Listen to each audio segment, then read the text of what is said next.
Dala, dala, dala. Bienvenue et bon retour sur ma chaîne. Dans la vidéo d'aujourd'hui, nous allons parler de quelques recommandations que j'ai pour vous pour l'année 2024 et au-delà. Ce sont des recommandations sur certains points que je vous suggère si vous n'êtes pas déjà en train de travailler dessus ou si vous ne les avez pas déjà accomplis. Ce serait le bon moment maintenant pour vous y atteler et vous y atteler en priorité.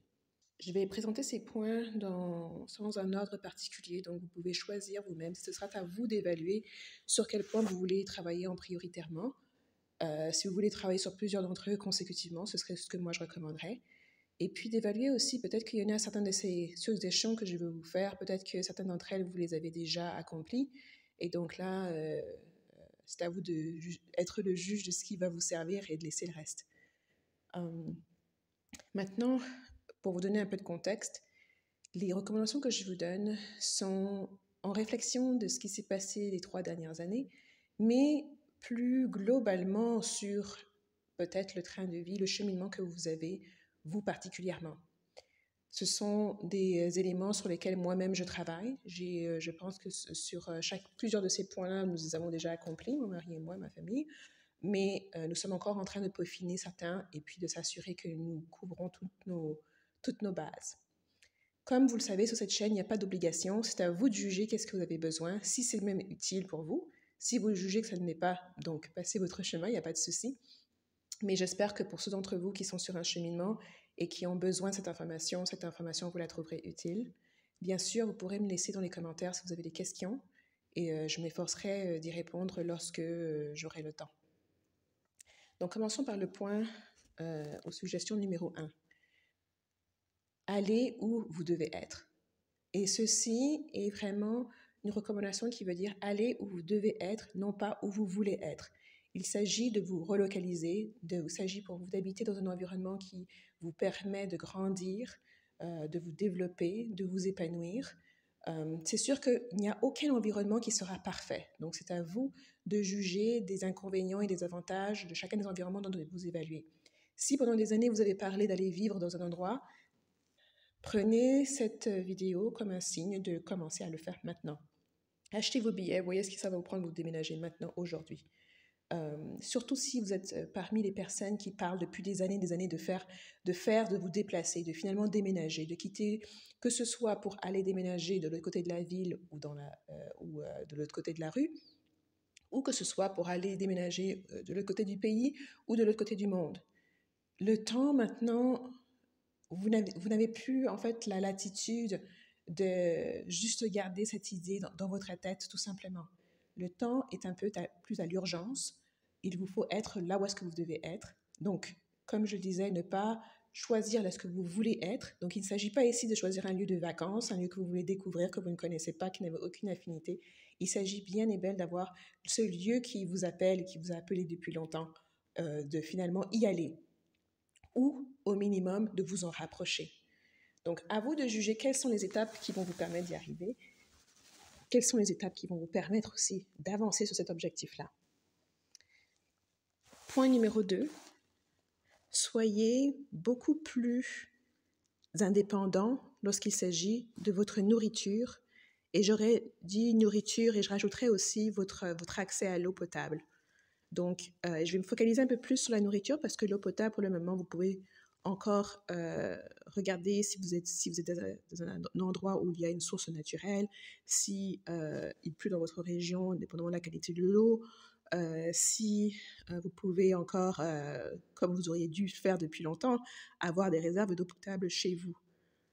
Donc, je mets ici l'eau potable, bien que je ne vais pas en discuter, je ne vais pas m'éterniser là-dessus parce que l'eau potable, finalement, vous pouvez aussi avoir des fruits et des légumes qui vont vous aider à contribuer à l'apport d'eau dont vous avez besoin pour survivre. Mais c'est un élément à prendre en considération. Et donc, devenir plus indépendant lorsqu'il s'agit de votre nourriture, c'est, je dirais, le conseil numéro 1 serait pour vous de faire grandir et pousser votre propre nourriture. Donc, d'avoir votre jardin, d'utiliser votre jardin plutôt que vous y amuser ou de faire des choses qui sont purement ornementales ou décoratives. Utilisez-le pour produire de la nourriture, des fruits et des légumes. Maintenant, je sais que plusieurs personnes pourront peut-être citer toutes les excuses du monde. Si vous n'avez pas de jardin, vous pouvez quand même faire pousser des légumes chez vous. Il y a plein de vidéos sur YouTube de personnes qui montrent comment ils ont tourné même un petit jardin ou l'entrée de leur immeuble en potager, comment ils ont utilisé leur balcon pour faire pousser de la nourriture. Et puis, si vous vivez dans un milieu qui est froid, comme moi j'étais au Canada, vous pouvez toujours faire pousser de la nourriture à l'intérieur. Donc, il y a vraiment aucune excuse. Moi, j'ai pu faire des tomates, du bok choy, toutes sortes de choses à l'intérieur de l'appartement pendant l'hiver. Et ça, c'est même sans compter les salades et puis certains légumes qui poussent très bien même à certaines températures basses. Donc, renseignez-vous avant de dire non, avant de dire que c'est trop difficile. C'est impératif que vous sachiez comment faire pousser de la nourriture. Je pense que c'est l'incontournable et c'est presque le minimum lorsqu'on parle de vivre en harmonie avec son environnement et puis de savoir justement de prendre responsabilité pour ce qu'on mange, que ce soit en élevage d'animaux pour la viande ou autre. Aussi, je vous dirais aussi que faites attention aussi à la qualité de la nourriture que vous voulez produire, parce que j'ai eu énormément de consultations, une discussion avec personnes qui parlaient de l'hydroponique. Donc, c'est le fait de pouvoir faire pousser des légumes avec juste de l'eau dans laquelle on intègre certains nutriments. Mais je vous dirais que c'est vraiment limitatif. Ne faites ça que si vous n'avez pas le choix ou c'est vraiment parce que la qualité des aliments que vous allez avoir va être moindre. Tout simplement parce que c'est une fraction des minéraux et vitamines que vous injectez dans l'eau pour que la plante puisse se développer. Et ça ne comprend pas tous les minéraux qui sont nécessaires pour que cette plante-là puisse s'épanouir et vous donner des aliments de qualité. Donc ça, il faudrait aussi que vous preniez ça en considération. Moi, j'ai déjà goûté, même à Montréal, il y a toutes sortes de jardins hydroponiques urbains et autres. Et si vous goûtez le goût de cette salade ou d'une tomate qui vient de là, rien à voir avec une tomate bio qui a été plantée dans de la terre. Donc, je vous dis quand même, essayez de ne pas trop couper de coin. Faites du mieux que vous pouvez, mais tant qu'à faire pousser quelque chose, moi, je vous dirais, ce serait mieux de faire pousser quelque chose de qualité. Et s'il s'agit au départ de prendre de la terre dans votre backyard, dans un jardin, dans la forêt, pour la ramener chez vous, pour faire pousser des plantes dedans, n'hésitez pas. Et puis, bien sûr, si vous êtes sur un budget serré, vous pouvez toujours commencer par faire pousser les restes de ce que vous utilisez pour manger. Donc, il y a des tonnes de vidéos qui vous montrent comment est-ce que vous pouvez faire repousser du céleri, du bok choy que vous achetez au supermarché. Et donc, vous pouvez commencer par là, ça vous donne un budget qui est zéro. Donc, la prochaine fois que vous ramenez du basilic ou du céleri, surtout le céleri comme il est vendu en botte, coupez-le et regardez ces vidéos-là pour pouvoir le faire repousser chez vous, en fait. Ça ne vous coûte rien. Donc, il n'y a vraiment pas d'excuse en se disant qu'il faut avoir un budget ou il faut être astucieux. Vous avez encore le temps de regarder toute cette information-là sur YouTube. Il y a plein de livres aussi qui en parlent. Et puis, de peut-être demander autour de vous, parce que parfois, pour tous les points que je vais vous donner, parfois, vous pensez que vous commencez à zéro de rien, vous partez de rien, alors qu'il y a peut-être parmi vous, dans votre entourage, des personnes qui font déjà ces choses-là. Si vous avez des amis qui ont un potager ou qui juste ont un jardin, donc même s'ils ne font pas pousser de la nourriture, elles font pousser des fleurs ou d'autres choses, vous pouvez leur demander des conseils par rapport à commencer votre journée pour pouvoir être un peu plus autonome quand il vient de votre nourriture. Et bien sûr, je dirais, si vraiment vous voyez que c'est pas une issue qui vous aide, qui peut marcher, alors regardez parmi vous justement les personnes qui le font déjà ou qui sont plus enclins à le faire et voyez si vous ne pouvez pas vous arranger avec eux, peut-être échanger de la nourriture pour de l'argent ou pour d'autres choses dont eux auraient besoin en faisant des échanges. Donc, le troc est aussi un très bon moyen de pouvoir vous assurer que vous avez une source supplémentaire d'alimentation. Et puis pour l'autre personne aussi de compenser selon ce qu'ils ont besoin. Maintenant, si dans votre entourage, il n'y a personne qui fait ça, il n'y a personne qui est intéressé, il n'y a personne qui veut, vous pouvez aussi aller voir les fermiers de votre région et puis aller directement à la ferme, parler directement au fermier, et puis passer une entente. Peut-être que vous devez leur verser une certaine somme d'argent et puis ils vous donnent des fruits et des légumes saisonniers. Je dirais même, ayez parlé à plus d'une ferme. Comme ça, vous avez des alternatives. Vous savez que d'année en année, des fois, il y a certains légumes qui ne font pas bien, ou il peut y avoir des petits problèmes, des petits soucis. Donc, c'est toujours bien d'avoir plusieurs alternatives avec vous.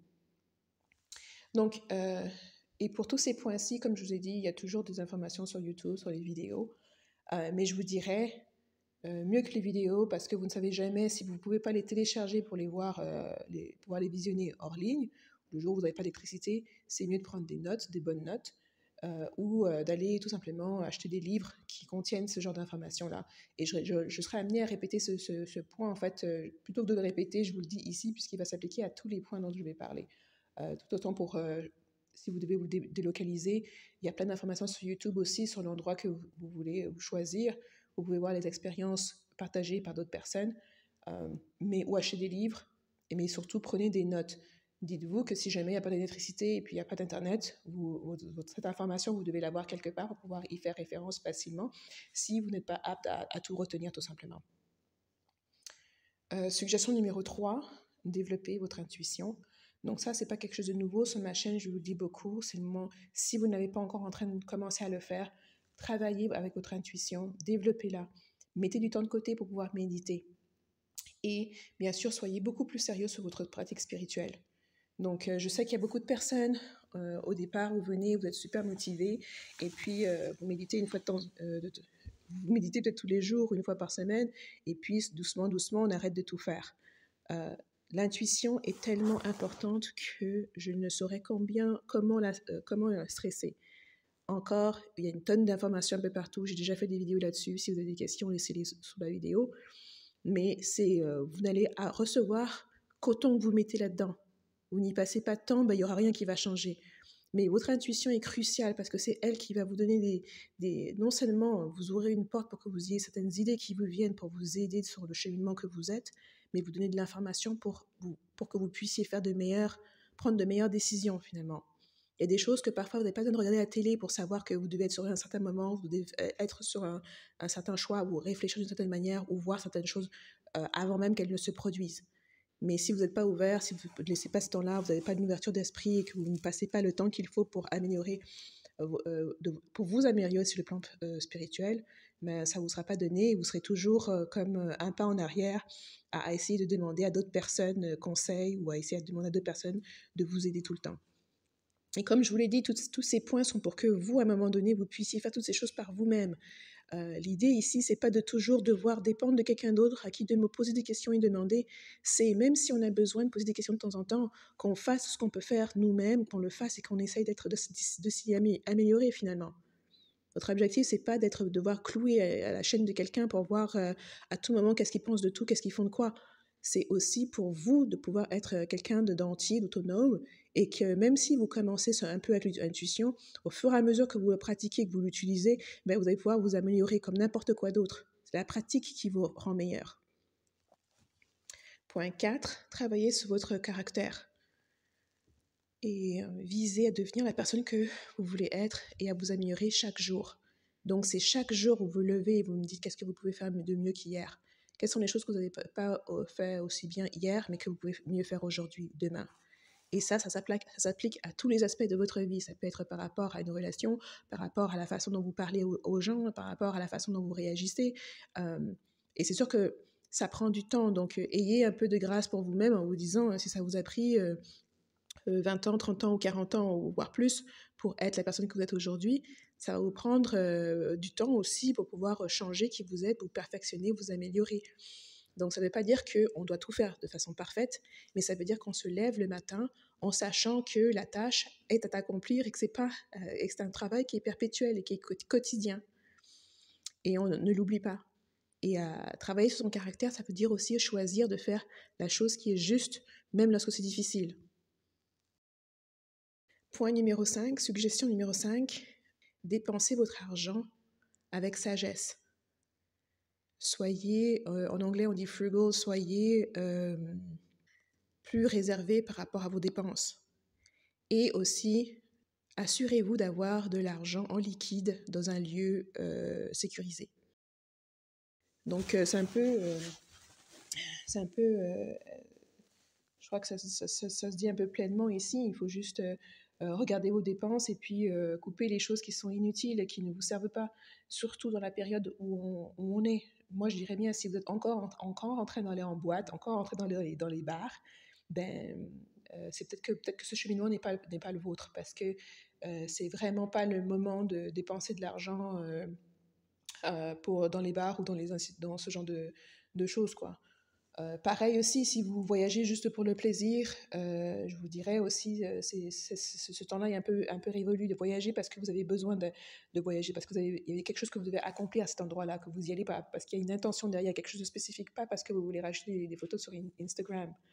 Donc, c'est super important. Et puis, bien sûr, aussi avoir de l'argent liquide avec vous, tout simplement parce que il vous faut une alternative au cas où, si justement, s'il n'y a pas d'électricité, il n'y a pas d'Internet, votre carte bancaire, toutes ces choses-là ne marcheront pas. Donc, avoir du liquide avec vous, ça vous permettra au moins de pouvoir substituer. Puis, de toute façon, il y a certains pays où le liquide est encore la chose de primeur. Et donc, pour vous déplacer, c'est important de sortir autant d'argent que vous pouvez sortir, parce que je ne vous dirais pas ayez juste un minimum. Non, je vous dirais sortez du système bancaire le plus d'argent que vous pouvez. C'est tout. Et mettez dans un lieu sécuritaire où vous pouvez y avoir accès facilement. Point numéro 6, détachez-vous du système. Détachez-vous du système, et par système, j'entends les différentes institutions et organisations qui sont tout autour de vous. J'entends aussi le gouvernement. Ça inclut, si vous faites partie d'une église ou d'une paroisse, et de toutes ces choses-là, détachez-vous de tout ça et ayez des alternatives. Donc, ça veut dire aussi que, par exemple, si vous êtes partie d'une église ou d'une mosquée ou d'une synagogue et d'une paroisse, ayez une pratique spirituelle personnelle en plus. Et puis, comme vous l'avez vu des 3 dernières années, si ces choses-là sont fermées, ça ne devrait pas interrompre votre pratique spirituelle ou religieuse. Et donc, je ne vais pas trop m'attarder parce qu'il y a des éléments que je vais aller de façon plus spécifique dans les points qui vont venir, mais vous détachez du gouvernement, c'est-à-dire que vous devriez avoir une source d'information différente que celle du gouvernement. Vous devrez être capable maintenant de pouvoir faire certains petits points de recherche par vous-même pour confirmer ou clarifier les informations qui vous sont données par le gouvernement. Ne buvez pas ce que le gouvernement vous dise comme de l'eau. Ayez votre esprit critique. En parlant de se détacher des institutions, je mentionnais tout à l'heure éviter d'aller dans les endroits comme les bars et les clubs, les boîtes de nuit et tout ça, là, c'est un peu révolu. Je vous dirais, ça ne veut pas dire que vous n'avez pas le droit de vous amuser. Vous pouvez toujours vous amuser en faisant des soirées entre amis, des soirées déjà où vous connaissez le monde. Et puis dans des endroits qui vous coûteront beaucoup moins cher, parce que l'alcool sera moins cher à l'acheter au supermarché qu'à l'acheter dans une boîte de nuit. Acheter des choses sur Internet, comment faire des cocktails par vous-même, etc. Devenez beaucoup plus sérieux par rapport à votre façon de dépenser votre argent, mais aussi de passer votre temps. Donc, ayez des alternatives ou créez des alternatives si elles n'existent pas encore. Donc, ça veut dire que, par exemple, si dans votre quartier, vous n'avez pas beaucoup d'amis, etc., ben alors peut-être que vos amis ne reçoivent pas beaucoup, peut-être que vous serez la personne qui reçoit. Et puis, pour ne pas que ça coûte trop cher, vous pouvez dire chaque personne amène sa propre boisson. Donc, il y a des alternatives, il y a des façons de réfléchir qui vont peut-être vous aider. Donc, ne dites pas tout de suite non, prenez le temps d'y réfléchir. Suggestion numéro 7, avoir une alternative au système de santé. Donc, les hôpitaux et les médecins sont très utiles, mais pas très utiles si vous n'y avez plus accès ou pas accès. Donc, c'est important d'avoir une alternative à ces endroits-là, une alternative à l'information que vous pouvez trouver qui est nécessaire. Et donc, à vous de faire le travail pour voir près de chez vous, qui sont les herboristes, les naturopathes, les praticiens traditionnels qui existent autour de vous. Et avant que vous me dites qu'il n'y en a pas, prenez la peine de les chercher. Parce que très très souvent, et moi je l'ai vu du travail que je fais un peu partout dans le monde, que ce soit dans les pays développés ou les pays du Sud, les pays du Nord ou les pays du Sud, il y a souvent des gens qui disent qu'il n'y a personne. Et puis moi je reçois des messages de personnes qui sont dans le même, parfois dans la même ville ou dans le même pays, dire qu'il y en a plusieurs. Donc, prenez la peine de faire vos recherches. S'il y a des écoles d'herboristerie dans votre pays, c'est qu'il y a forcément des praticiens. Donc, commencez par là. Si vous ne connaissez personne, regardez dans les écoles et écrivez aux écoles, demandez s'ils peuvent vous recommander quelqu'un. Et puis, au mieux, tant qu'à faire aussi, cherchez l'information vous-même. Comment vous pouvez vous soigner, prendre soin de vous-même de façon préventive, en regardant tout ce qui est nutrition aussi, parce que toujours mieux d'éviter d'être tombé malade que d'avoir à vous soigner.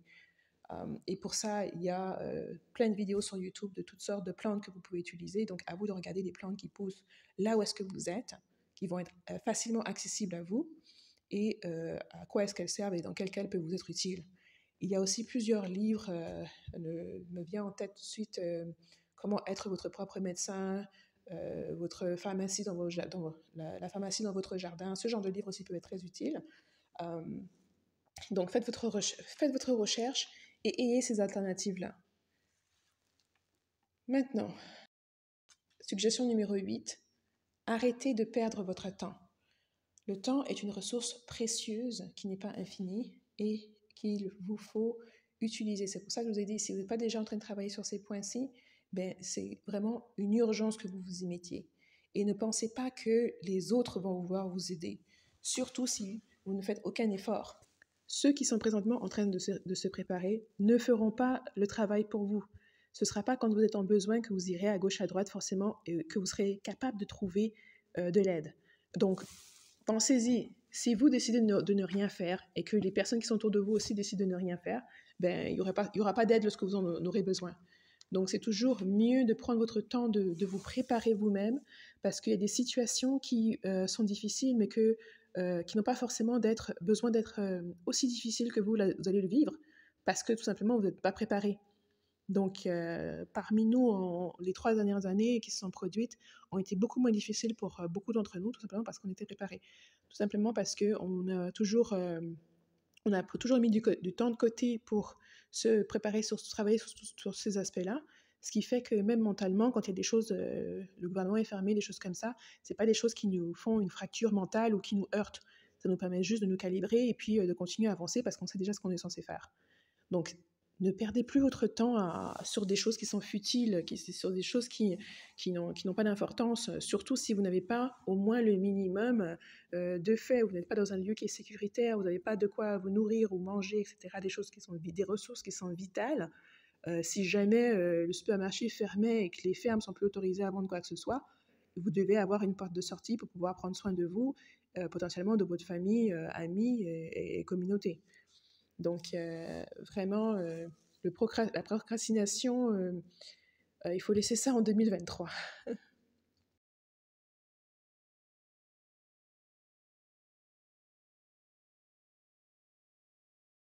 Suggestion numéro 9. Cherchez l'information sur les sentiers un peu moins établis et souvent sur des connaissances ou des choses dont on vous a souvent suggéré de rester à côté. Pourquoi est-ce que je vous dis ça? Parce qu'il y a tellement de choses qui sont des savoirs naturels, traditionnels, qui peuvent vous aider dans votre évaluation, dans votre considération de tout ce qui est autour de vous et qui peuvent vous développer en tant qu'être humain d'une autre façon.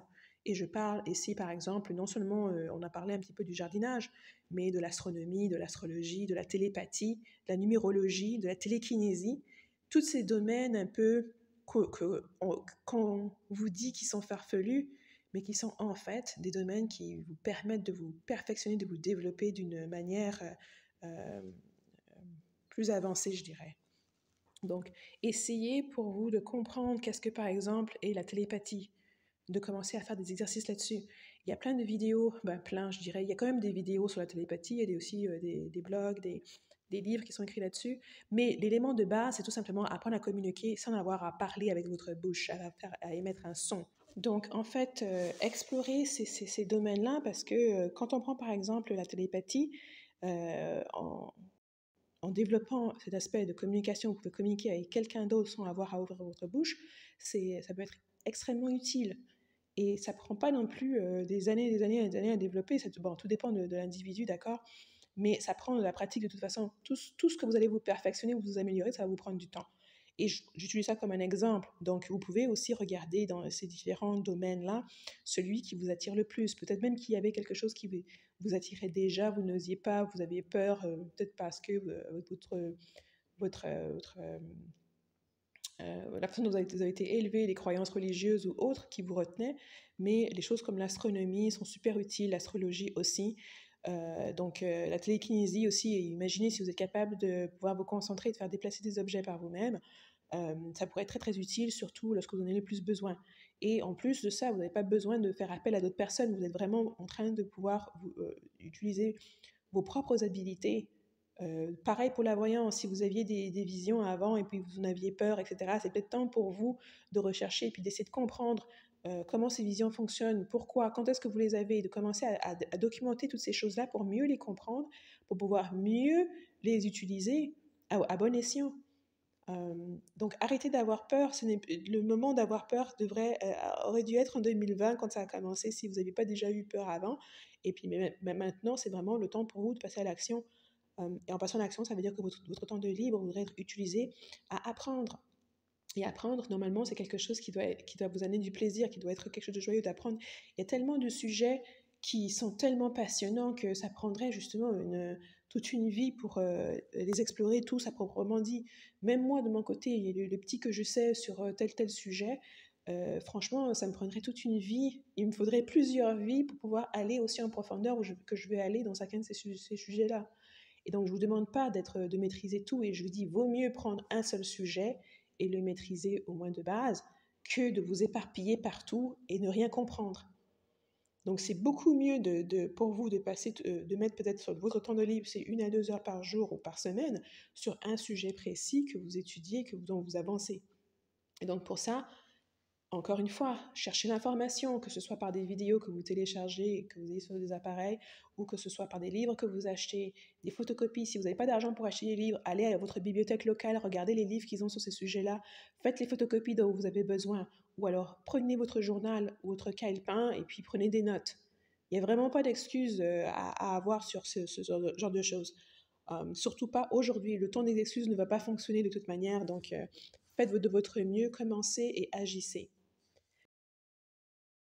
Suggestion numéro 10.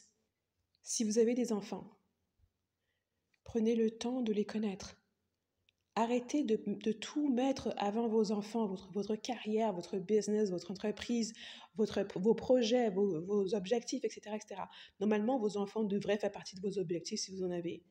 Normalement, votre carrière devrait être agencée de façon à ce que, comme on dit, la balance famille-travail. Et donc, il y a trop de fois, avec trop de personnes, le focus est complètement axé sur se faire de l'argent ou sur le business, sur le truc, qu'ils négligent la chose qui est censée être l'objectif. Elle veut avoir de l'argent pour pouvoir prendre soin de ses enfants, mais négligez vos enfants pendant que vous êtes en train de vous faire de l'argent. Et le minimum, je dirais, c'est de connaître votre enfant. Quel genre d'enfant c'est? Et ça prend que vous passiez du temps avec cet enfant-là. Vous ne pouvez pas le savoir en étant au travail toute la journée. Vous allez devoir observer votre enfant, le voir dans différentes situations, interagir avec votre enfant. Et ça peut être quelque chose que vous pensez quand je vous le dis comme ça, que c'est banal. Mais non, parce que moi, je vous dis bien, par exemple, mon grand-père, il me disait, chaque enfant est différent. Donc ça veut dire que, par exemple, s'il faut corriger ou punir un enfant, ce sera une punition différente, dépendamment de quel enfant il s'agit. Pourquoi? Parce que vous connaissez cet enfant, c'est parce que vous le connaissez. Les parents qui donnent des punitions à tout bon escient, les 5 minutes dans le coin, 2 minutes ici, machin, c'est parce que vous ne connaissez pas votre enfant. Vous ne savez pas qu'est-ce qui le touche, qu'est-ce qui le value, sur quoi est-ce qu'il met ses propres valeurs, qu'est-ce qui le fait pleurer, qu'est-ce qui le touche plus profondément, qu'est-ce qu'il aime, qu'est-ce qu'il n'aime pas, etc. Et ça, justement, si vous n'avez aucun objectif dans la vie, normalement, et que vous avez des enfants, c'est eux votre objectif. Le minimum de l'objectif, c'est que vous puissiez les connaître. Et c'est ce qui vous permet justement de pouvoir leur parler, de pouvoir transmettre un message, transmettre des connaissances à votre enfant. Donc vous savez que même si sur le coup, l'enfant ne vous écoute pas, vous allez par la suite pouvoir vous voir que, en fait, même si vous pensiez qu'il ne vous écoutait pas, il vous écoutait quand même. Mais ça ne vient que lorsque vous avez passé ce temps-là, lorsque vous avez investi ce temps, cette attention envers cet enfant-là. Ce n'est pas quelque chose que vous allez avoir automatiquement ou gratuitement. Et de même, on parle beaucoup d'enfants cristaux, d'enfants arc-en-ciel, etc. Mais pour que ces enfants puissent être activés, il faut qu'ils aient l'attention et l'encadrement qui est nécessaire à l'activation de toutes ces prouesses qu'ils doivent accomplir. Sinon, ils seront que des enfants qui seront justement mis devant les tablettes ou l'ordinateur ou les jeux vidéo. Donc c'est sérieusement, si vous avez des amis qui ont des enfants et que vous voyez qu'eux, ils ne vont pas le faire, etc., soyez la tata qui va prendre ce temps-là de les connaître, de les faire. Donc ça veut dire que c'est un appel, s'il y a des enfants autour de vous, c'est un appel, même si vous ne voulez pas avoir d'enfants, vous n'avez pas d'enfants, etc., les enfants qui sont autour de vous deviennent votre responsabilité lorsque vous voyez que leurs parents n'y font rien. Après, c'est sûr que si les parents ont certaines règles et tout ça, c'est un peu difficile à vous de juger de la manière la plus appropriée de le faire. Mais c'est que les enfants ont besoin d'attention et ils ont besoin qu'on interagisse avec eux, pas qu'on les plante devant la télé ou devant les jeux vidéo ou quoi que ce soit d'autre. Et il n'y a pas d'excuse. C'est pas parce que vous pouvez pas être là, vous devez. Dans ce cas-là, ça veut dire que c'est votre responsabilité de trouver une personne de confiance. Si vous ne pouvez pas le faire vous-même. Et dans ce cas-là, peut-être que l'argent que vous allez vous faire ne vaut pas la peine du dommage qui sera fait sur votre enfant si vous n'êtes pas présent avec lui.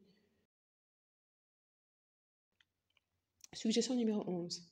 Revoir les personnes qui vous entourent et sélectionner justement les personnes qui partagent les mêmes objectifs de vie, de moralité,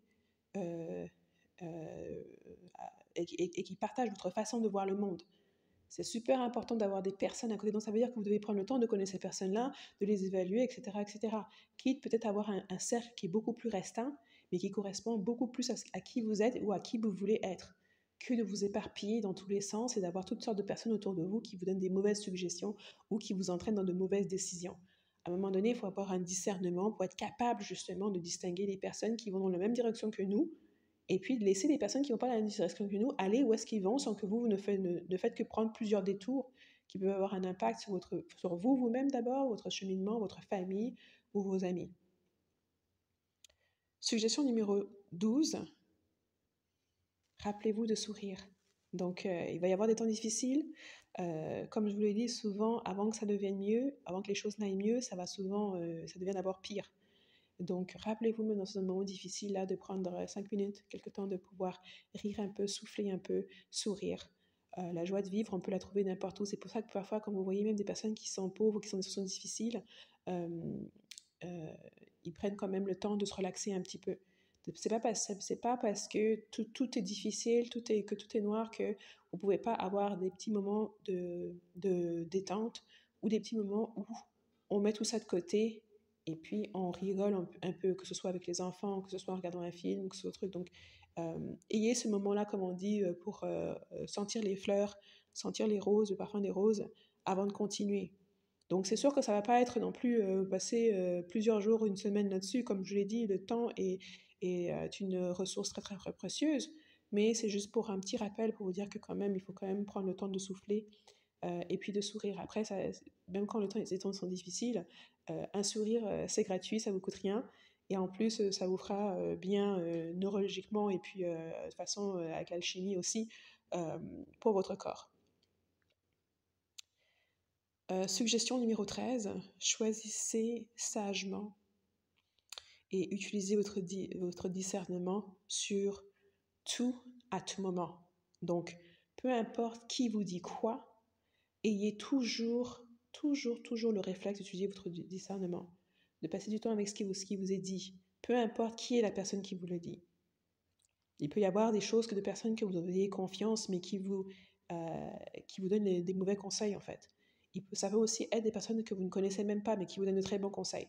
Donc, c'est pour ça qu'utilisez votre discernement à tout moment. Donc, même moi, je vous dis, même ce que moi, je vous dis toujours, regardez ce qui vous est utile et puis laissez le reste. Donc, vous devez utiliser votre discernement et d'utiliser de plus en plus comme votre intuition pour que ça devienne comme un réflexe. Que vous n'absorbez pas juste ce que les gens vous disent, même si c'est moi, vous n'avez pas absorbé ce que je suis en train de vous dire, vous devez vous-même passer le temps avec ces éléments en disant oui, est-ce que c'est utile, est-ce que ça m'est utile, est-ce que ça c'est véridique, est-ce que ça m'est utile maintenant, peut-être que ça me sera utile plus tard. Donc vous devez faire ces évaluations-là.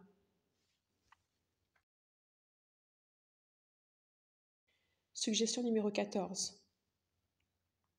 En plus de faire des objectifs, comme on est au début de l'année, beaucoup d'entre vous vont aller faire des résolutions, des objectifs pour l'année, etc.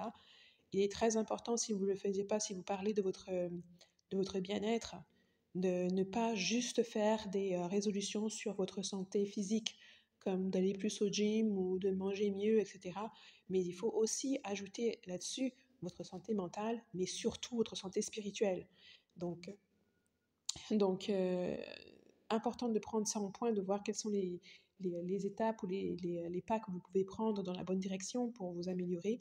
On mentionnait déjà dans une autre recommandation d'être sérieux par rapport à sa pratique spirituelle.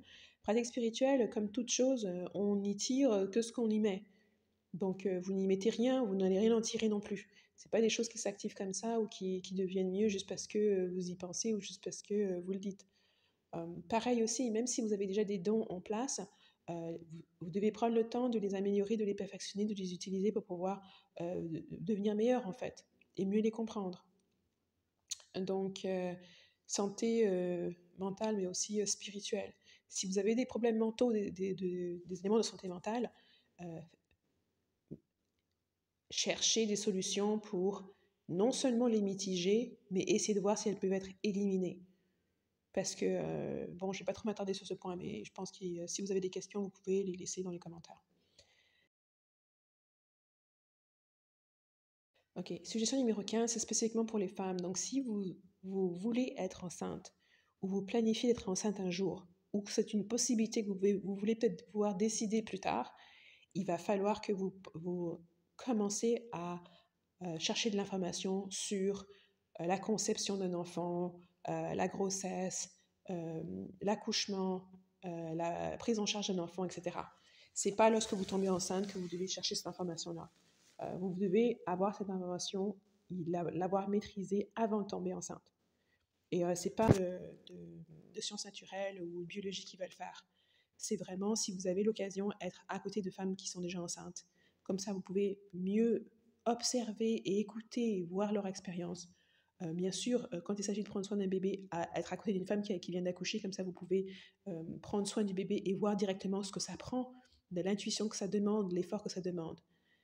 C'est vraiment, malheureusement, je dirais, la pire des choses serait pour vous d'apprendre uniquement d'un livre ou uniquement d'une autre personne qui vous dit telle chose. Il faut être proche de ces personnes-là, proche d'une femme enceinte, proche d'un enfant. C'est pour ça que si vous avez l'occasion, votre tante est enceinte, votre cousine est enceinte, allez passer du temps avec cette personne-là. Prenez le temps de venir peut-être l'aider. Utilisez votre temps de libre pour aller l'aider, que ce soit en faisant la cuisine, en passant du temps, en écoutant notamment de quoi est-ce qu'elle se plaint physiquement, de quels mots, etc. Quelles sont les choses qu'elle fait ou qu'elle doit faire, combien de rendez-vous elle fait, etc. Parce que lire juste les livres ne vous donnera pas l'information, ne vous donnera pas suffisamment d'informations et ne va pas vous préparer à ce dont vous devez faire face. Donc, cherchez cette information-là, prenez des notes. Si vraiment vous n'avez personne dans votre entourage, alors bien sûr l'information sur que ce soit Internet dans les livres ou autre, ça va être le minimum que vous pouvez avoir accès. Je vous dirais aussi, si c'est la première fois si vous n'avez jamais eu d'enfant et puis qu'autour de vous, toutes les grossesses des femmes se sont passées très bien, ne passez pas trop de temps sur les accouchements négatifs ou les histoires négatives des autres. Si vous allez sur YouTube et vous voulez écouter les témoignages de personnes, assurez-vous que ce sont des histoires qui sont positives pour ne pas vous mettre des choses dans la tête qui ne sont pas nécessaires et dont vous n'avez pas besoin. Beaucoup de personnes peuvent avoir des expériences de grossesse et d'accouchement sans problème. Et focalisez-vous sur ces personnes-là. Maintenant, si jamais pendant votre grossesse, il y a telle difficulté qui apparaît ou autre, maintenant vous pouvez aller voir quelques témoignages pour avoir une idée. Mais évitez de vous gaver la tête avec des expériences traumatisantes, etc. Et comme je vous le mentionnais tout à l'heure, de pouvoir avoir une alternative au système, assurez-vous que vous connaissez au moins des sages-femmes. Rapprochez-vous de sages-femmes, rapprochez-vous peut-être aussi de doulas, de personnes qui aident à l'accouchement. Donc, ce ne sont pas forcément des infirmières ou des sages-femmes, ce sont des personnes parfois qui l'ont fait, qui ont tellement d'expérience à aider les femmes à accoucher en étant présentes à des accouchements, qu'elles aussi elles ont une expérience qui est beaucoup plus, qui est aussi très très bénéfique. Donc, vous pouvez vous rapprocher d'elles pour vous assurer qu'au cas où vous devenez enceinte et que vous n'avez pas accès à l'hôpital ou à un professionnel de la santé, il y a quelqu'un d'autre qui a déjà accouché ou qui a déjà assisté à un accouchement qui est proche de vous et que vous connaissez. Donc c'est pour ça que quand je vous disais regardez votre entourage, regardez vos amis, c'est plus le moment d'aller choisir n'importe qui juste parce que cette personne a une coupe de cheveux extravagante, vous dirigez vers cette personne-là juste parce que vous êtes attiré par cette personne-là. Cherchez des personnes autour de vous qui ont certaines caractéristiques, certaines connaissances qui peuvent vous aider, qui vont vous améliorer en fait. Que ce soit avoir un ami qui est mécanicien, des personnes que peut-être que personnellement, vous n'irez pas nécessairement vers, parce que parfois, il y a des personnes qui sont un peu élitistes ou qui ont toutes sortes de préjugés, mais c'est vous dire que ces personnes-là ont des connaissances qui pourraient vous être utiles. Et dans l'option dont on réfléchit ici et que je vous présente, c'est d'avoir des alternatives au système. Donc, que ce soit une naturopathe et toutes sortes de praticiennes, parfois même traditionnelles ou modernes, mais qui peuvent vous aider et avoir une alternative. Que vous pouvez... Bien sûr, si vous avez, par exemple, une tante qui est médecin et qui est gynécologue et autres, c'est toujours un plus. Mais en plus d'elle, je vous dirais d'avoir une autre personne. Ayez autant d'options que possible. Donc, faites bien le tour de vos connaissances, de vos familles, de vos amis. Et si jamais il n'y a personne là-dedans, élargissez vos cercles pour pouvoir accueillir ces personnes-là. Aussi, je voulais aussi souligner ce qui est très important parce que ce n'est pas assez dit aux femmes qui sont jeunes, parce que moi je suis dans des groupes avec des femmes qui sont enceintes ou qui essaient d'être enceintes, et je vois que les femmes qui essaient d'être enceintes, qui ont des difficultés, sont de plus en plus jeunes. Donc si jamais vous pensez que vous voulez avoir une famille, avoir un enfant, n'attendez pas votre trentaine ou quarantaine pour vous y mettre. Ça veut dire que vous devez y penser, je vous dirais même dès la vingtaine. Et ça ne veut pas dire de courir avec la première personne venue, ça veut dire que dans votre vingtaine, l'approche relationnelle que vous ayez à sortir, à passer du temps avec un homme, ça ne va pas être n'importe qui. Vous devez automatiquement évaluer toutes les personnes en vous disant si ces personnes-là n'ont pas un caractère moral qui correspond à votre moralité, qui correspond à votre train de vie, ce n'est pas la peine de perdre du temps. Parce que trop longtemps, on perd du temps, on traîne ici, on traîne là, on ne sait pas ce qu'on cherche, on ne se donne pas d'objectif. Vous devez être quelqu'un de très décisif si votre objectif est de trouver une personne qui est compatible avec vous. Donc, vous ne savez pas combien de temps ça va vous prendre pour trouver cette personne-là, mais pour que cette personne-là soit compatible avec vous, il faut que vous-même vous sachiez un peu quels sont vos défauts et quels sont les compromis que vous êtes prêt à faire avec cette personne-là. Et le plus tôt vous vous y mettrez, le mieux ce sera, parce que plus vous attendez, et plus ça pourrait être difficile pour vous. Et comme moi, l'approche que je vous donne, c'est qu'une approche où vous dépendez le moins possible sur l'extérieur, mais plus sur vous-même. Donc, plus vous attendez, et plus même la dépendance que vous aurez sur vous-même pourra être limitée. Donc, c'est super important d'avoir ces réflexions-là. De la même façon dont vous parlez de votre carrière ou vous pensez à votre carrière, ce que vous voulez faire plus tard, vous devez penser aussi à quoi est-ce que votre vie personnelle va ressembler plus tard. Est-ce que vous voulez tout simplement être seul? Et même si vous visez de ne pas avoir de famille et ne pas avoir d'enfants, vous devez commencer à réfléchir comment est-ce que vous allez prendre soin de vous lorsque vous êtes trop âgé pour pouvoir, par exemple, même cuisiner pour vous-même ou même vous nourrir vous-même. Vous pouvez avoir cuisiné, vous n'arrivez pas vous pouvez avoir de la nourriture, mais vous n'arrivez même pas à prendre une cuillère pour la mettre à la bouche. Donc ça, ce sont des choses que vous avez besoin de réfléchir. Et là, une des raisons pour lesquelles le cadre typique et puis le modèle typique est celui d'une famille, parents avec les enfants, et que de la même façon dont les parents prennent soin des enfants, les enfants ont une responsabilité envers les parents lorsqu'ils deviennent plus âgés. Maintenant, bien sûr, là-dedans rentre comment est-ce que vous élevez vos enfants, parce que cette pièce-là vous sera rendue lorsque vous serez plus âgé. Donc, c'est pas parce que vous avez des enfants, vous les maltraitez, que forcément, il se pourrait qu'eux aussi vous maltraitent dans votre vieil âge. Donc, il faut être aussi consciencieux de la façon dont on traite les autres. Mais l'idée ici, c'est que c'est un modèle qui a été mis en place qui fonctionne par lui-même, qui n'a pas besoin d'être extérieur. À partir du moment où vous enlevez, que vous n'ayez pas d'enfant, et surtout si vous êtes fils unique ou enfant unique, vous devez maintenant élargir ça à l'extérieur en ayant d'autres personnes qui seront là pour vous aider lorsque vous serez plus âgé. Et vous devez penser et réfléchir à ces personnes-là parce que la maltraitance dans le vieil âge est quelque chose de très commun et c'est un point très sérieux à considérer parce que souvent quand on est jeune, on ne pense pas à quand on deviendra vieux, on se permet de faire des choses qui sont parfois même irréparables et très reprochables et dont on va avoir les conséquences plus tard. Voilà. Donc ça, je vais finir avec le dernier point qui est le point 16. Et le point 16, c'est pour vous de devenir de moins en moins dépendant de la technologie et de, entre guillemets, ce qu'on appelle les sciences. Moi, si vous êtes sur ma chaîne depuis très longtemps, vous saurez que pour moi, la spiritualité n'est pas une science. La spiritualité est tout simplement ça, la spiritualité. De la même façon dont l'amour ne peut pas être réduit à une formule magique mathématique ou physique ou chimique, pour moi, la spiritualité et tout ce qu'elle inclut ne peut pas être réduit à une science vérifiable dans un laboratoire où tout le monde aura le même résultat. Vous n'aurez pas le même résultat en amour que d'autres personnes, vous n'aurez pas le même résultat par rapport, même si vous faites de la magie ou autre, il n'y aurait pas le même résultat parce que ça va dépendre de vous, de vos vibrations au moment où vous faites certaines choses, de votre intention, de votre caractère. Il y a tellement de facteurs qui rentrent dedans qui peuvent être uniques à vous ou à la situation dont vous faites face que vos résultats seront différents d'une autre personne. Et donc, dépendez le moins possible de la technologie aussi. Comme je vous l'ai dit, si jamais il n'y a pas d'électricité, il n'y a pas d'Internet, il faut que vous soyez capable de fonctionner de façon autonome. Il faut que vous soyez capable, que vous ne soyez pas en train d'être en détresse ou d'être dans la position du fœtus en train de pleurer. Il faut que vous soyez capable justement d'avancer, de vous adapter. Et il n'y a rien de sorcier là-dedans, il n'y a rien d'extraordinaire parce on a des civilisations qui sont là depuis des millénaires, des siècles, et qui ont été capables d'avancer à travers toutes les autres technologies ou les inventions qui ont été faites dans d'autres endroits. Donc, c'est tout à fait possible de survivre, de survivre à une ère où la technologie est avancée et puis elle décline, il y a un problème qui se produit.